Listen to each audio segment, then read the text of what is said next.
Hello everyone. প্রত্যেক দিনের মতো আজকে ভিডিওটা একটু দেরিতে শুরু হচ্ছে, রাত্রির থেকে শুরু হচ্ছে। কারণ পরের দিন ছিল রান্না পুজো। যেহেতু আগের দিন সমস্ত কিছু রান্না করে রেখে দিতে হয়, তো রাত্রিবেলা আমি সমস্ত কাটাকাটি করে রেখেছিলাম। তারপরে মা এসেছিলো সমস্ত কিছু ভাজতে। প্রত্যেক বছরই আমাদের বাড়িতে রান্না পুজো হয়।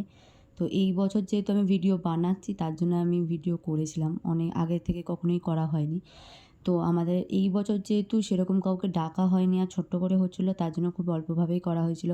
সকালবেলা উঠতেই মা সমস্ত কিছু পুজো টুজো দিয়ে নিয়েছিল। মায়ের যে মেশিন যেখানে মা কাজ করে সেটাকেও পুজো দিয়েছিল।